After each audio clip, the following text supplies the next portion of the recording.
evangelical voices on the air and online, and their impact on abortion rights in America. Rodrigo Duterte leaves office and takes a parting shot at journalism in the Philippines.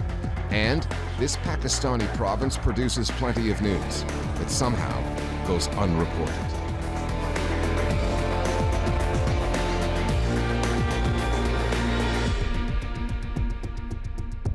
Hello, I'm Richard Gisbert, and you're at The Listening Post, where we dig into the coverage and examine how news is reported.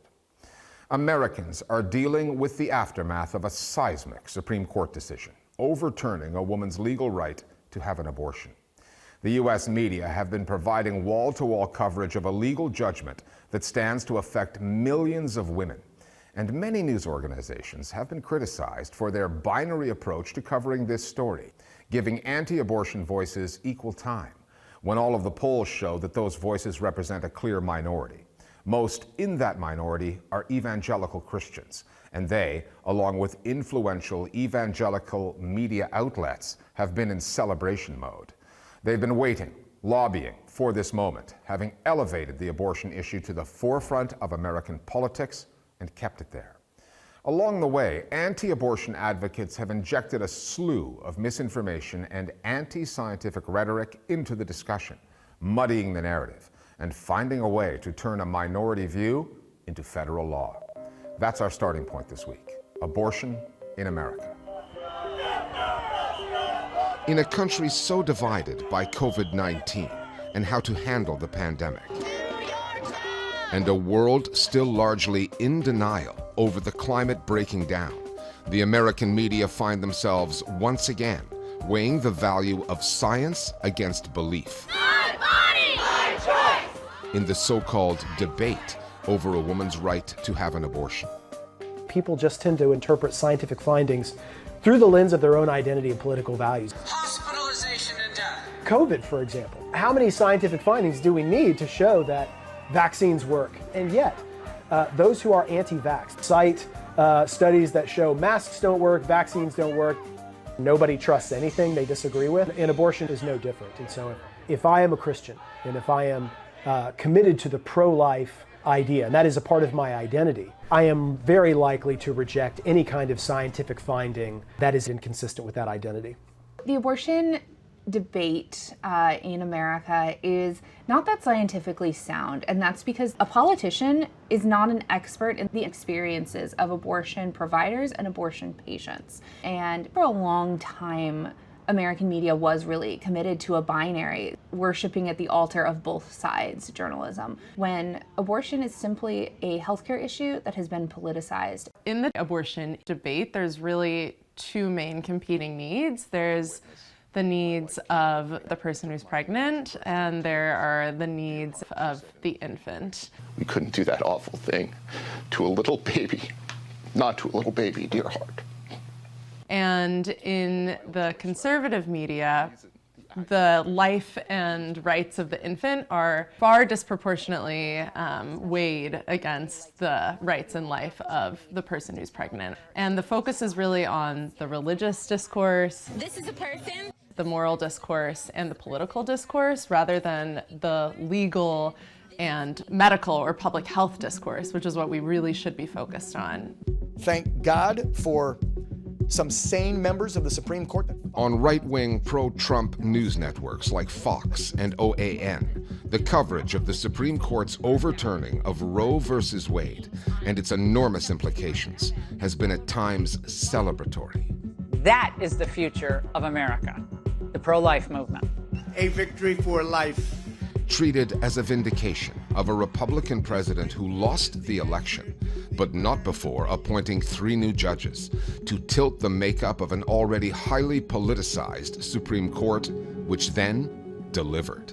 Fox, One American News, or Newsmax are going to talk about this as a victory for states' rights, as a victory for the conservative agenda. For all pro-life Americans. I've seen a little bit of, hey, we need to recognize how great Trump was for accomplishing what we had worked so long to accomplish. In right-wing spaces like Fox News or on Life News, they are gleeful. However, reporting has shown that Republicans are actually a little worried that this decision came down right now, because it wasn't supposed to come down before the midterms, right? And so the next phase of Republican media is going to be trying to continue to justify that glee when it will become a real political issue in about 4 months here in America. You know, Fox and a whole host of others have seen the value in parroting what CBN and Pat Robertson has to say. We have been complicit in terminating the lives of in excess of 50 million precious unborn children. I mean, they have been loud and just relentless in their pursuit of this over the last 50 years.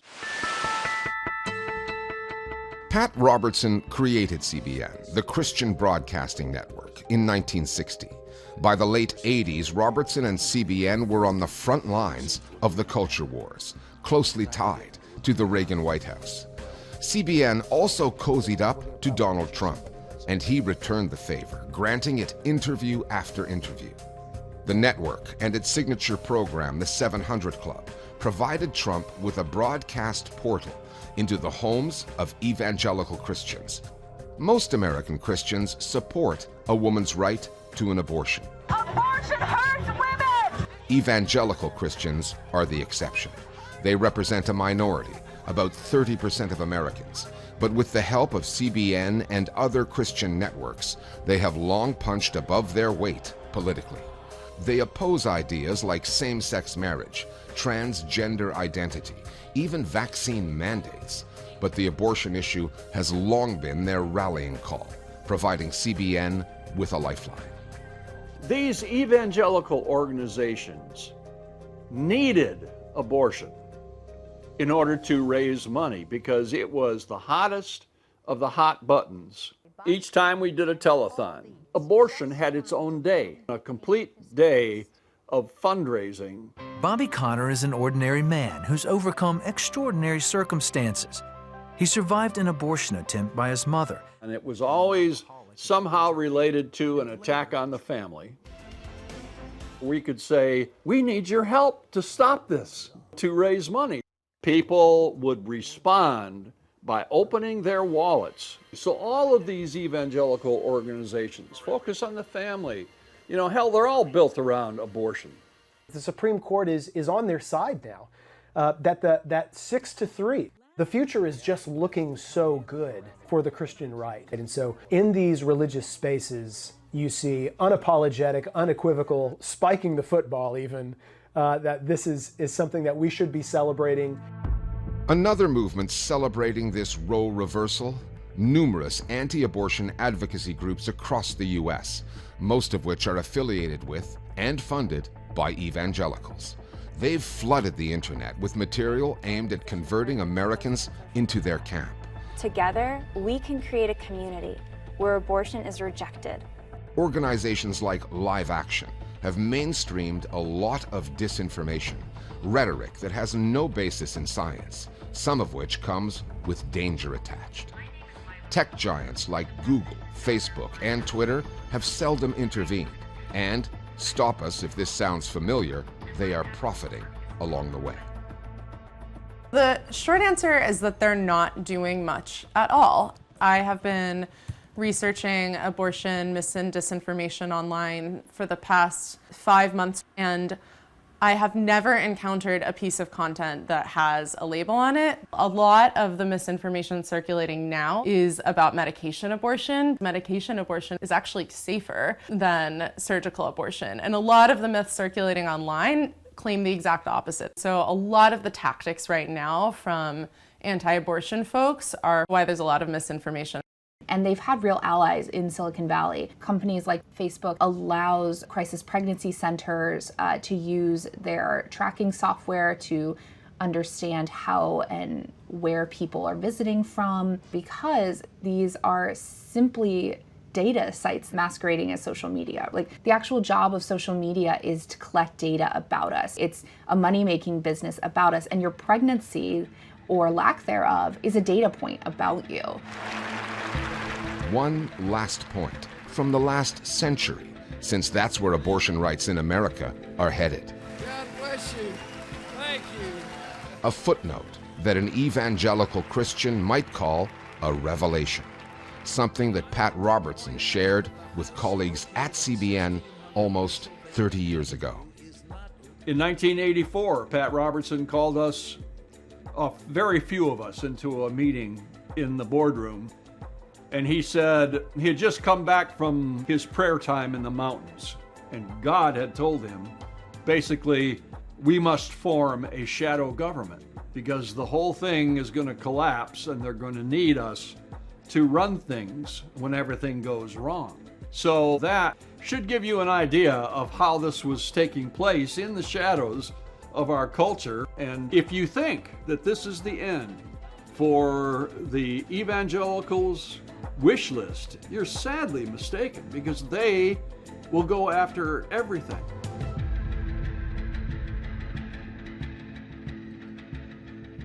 He just couldn't leave quietly.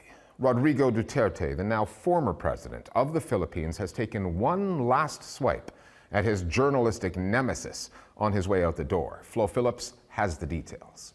This past Wednesday, Rappler, the Philippines' leading digital news outlet, co-founded by Nobel Peace Prize winner Maria Ressa, was officially ordered to shut down for a second time.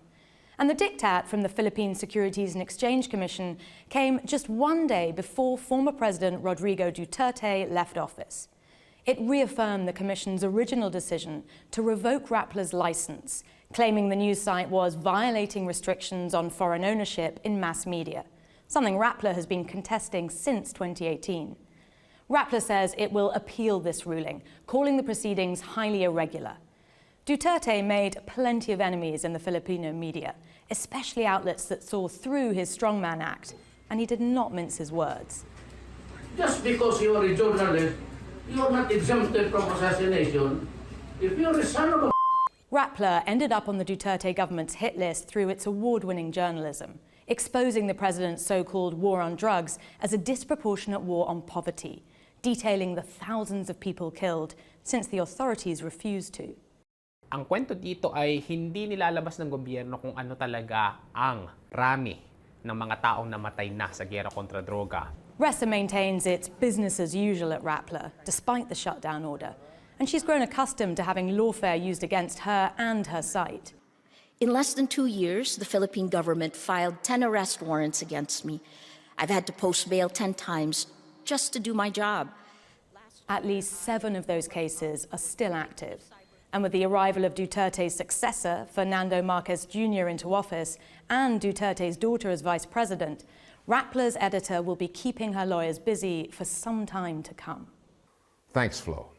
Balochistan is a land of contradictions. It is Pakistan's largest province and its least populated.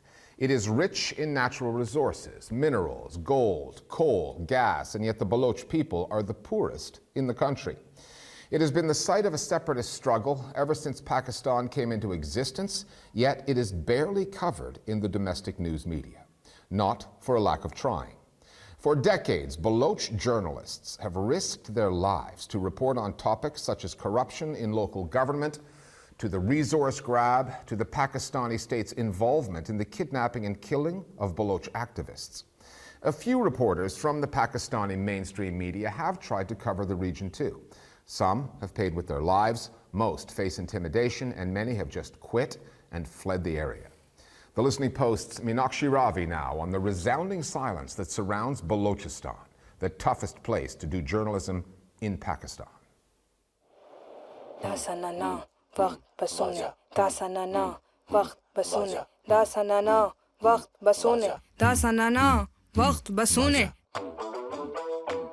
It looks perfect.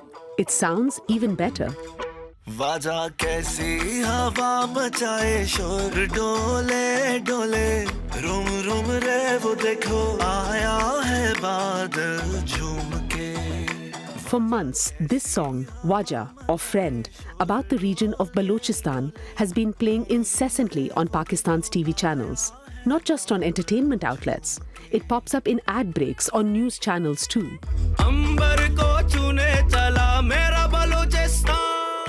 There's something uncomfortable, surreal about watching a song about Pakistan's most impoverished, most militarized, and most underreported region playing on a loop this way, being presented this way. It's very consistent with Pakistan state's messaging, which is that Balochistan is a beautiful place. Its people are beautiful. They just sing and dance on the mountains, in the deserts, by the beach. Yes, there are some hints that there were some dark shadows, but they have been lifted. So it's quite central to how Pakistani states and maybe rest of Pakistan wants to see Balochistan, a beautiful land without its troublesome people. Balochistan has always been a site of territorial anxiety for the Pakistani state. It borders Afghanistan, Iran, and the Indian Ocean. It's also been a site of mining, so gold, zinc, oil, copper, gas. It's a province that functions, because of its geostrategic position, as a route for the China-Pakistan economic corridor, and that has meant just millions and millions in investments from China, that the Pakistani state, especially the military, is really dedicated to protecting. That protection of Balochistan's territory and numerous high-value, high-security projects has not extended to people in the region. For 70 years, Balochistan has been providing the rest of Pakistan with natural gas, meeting more than 50% of the country's needs at times. However, today, fewer than half the cities in Balochistan have access to that gas. Many Baloch use wood and coal for heating and cooking. Balochistan's separatist movement, born prior to Pakistan's creation in 1947, has seen wave after wave of violence, with the Pakistani military resorting to brutality to rein in the insurgency. There have been countless human rights abuses, enforced disappearances in the thousands of Baloch nationalists, activists, intellectuals, and journalists. Balochistan has been actually turned into an information black hole. Kia Baloch used to be a reporter in Balochistan. I was among the few journalists covering Islamic militancy, Baloch separatist movement, human rights abuses. I also covered China-Pakistan economic corridor, which was accompanied by mass enforced disappearances when nationalists opposed Chinese investment in Balochistan. I have enormous amount of respect for Kia's work. Kia was reporting with a huge amount of attention to detail and evidence, which is why he eventually was subject to threats and had to flee. The intelligence agencies started taping my phone calls. Then they shared a list with me saying that you have been talking to these people. You cannot hide their details from us. They wanted my name to be placed in anti-terror watch list. Yeah, things became very difficult for me to work under strict surveillance. The easiest way for me to leave Pakistan was through a student visa. I received admission from a Norwegian journalism school. It was in 2017, and then I never went back to Pakistan. Kia Baloch's story is not unique. The immense pressures from state authorities, military, intelligence, and local government, combined with intimidation by insurgents and big corporations investing in Balochistan, meant that for years, doing journalism there was like embarking on a suicide mission. More recently, the number of journalist abductions and deaths has fallen. For media in the region, self-censorship is one method of self-preservation. The other has been for journalists to just leave. Even then, safety is not guaranteed. I want to tell you about my colleague and friend, Sajid Hussain, who was a brilliant journalist out of Balochistan. And he got into trouble for reporting a fairly straightforward story that the intelligence agencies didn't like. And he was a wise man. He was not into taking unnecessary risks. So he left the country immediately. After sort of struggling for 10, 11 years, he was given asylum in Sweden. And a year later, he was found dead, drowned in a lake. The Swedish government told the family that it's a suicide. But just hardly after 6 months, another activist from Balochistan, Karima Baloch, Also disappeared in December 2020 from Toronto. Our body was discovered under the same circumstances as Sajid said. She was also found dead inside a river. The police determined that it was a suicidal case. We don't know how they died, but it's very difficult to digest that someone who actually fled Balochistan, came in the West for safety, why he or she would commit suicide here. I have been very much concerned about my security here. Until recently, I was based in Oslo, but now I have moved to a very remote corner of Norway. I avoid meeting people. I avoid visiting big cities. So these things have been taking a very heavy toll on my mental health. None of these stories from Balochistan, of journalists in exile fearing for their lives, of student activists going missing only for their mutilated bodies to be found later, of militants blowing up gas pipes, none of these feature in that song that's all over Pakistan's airwaves. Ironically, the music video, which the branding suggests has been financed by a corporation with multiple big business interests and a possible eye on Baloch development projects, that video has been getting all this airtime just as Balochistan has seen a surge of disappearances. Families of the missing have been holding protests and vigils, and they get next to no coverage on the news. The only thing that's considered relevant or significant when it comes to Balochistan tends to be its mega projects. But the people who live there are not seen as significant. If you are a reporter at a Pakistani media outlet and you bring a controversial story to the editorial desk, there's a very, very high chance that your editor will censor it or get visited by an intelligence officer who will tell him or her to censor it. Or it will be watered down significantly. In other parts of Pakistan, there is actually very, very little interest about what's going on in Balochistan. It's considered practically like another country. It's getting a lot of airtime because it's a commercial product sponsored by like sort of a big corporation. On behalf of government, I suspect they do not want you to hear. Thousands of people have disappeared. Many of them are being kept in dungeons, tortured every day. So obviously to drown out those sounds, you make these beautiful videos with catchy lyrics. And then you buy airtime and you can play them for as long as you want.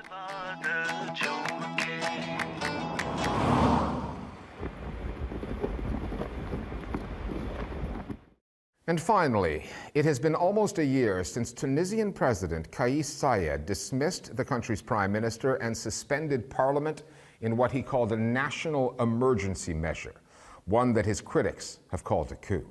Saied has recently gone further, firing 57 judges, accusing them of corruption and protecting terrorists, and he's ordered a referendum for the 25th of July to replace the country's constitution. That constitution only dates back to 2014.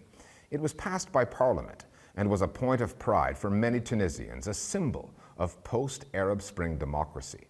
Saied's new constitution would drop Islam as the state religion and give even more power to the president. So this referendum call has led to nationwide protests.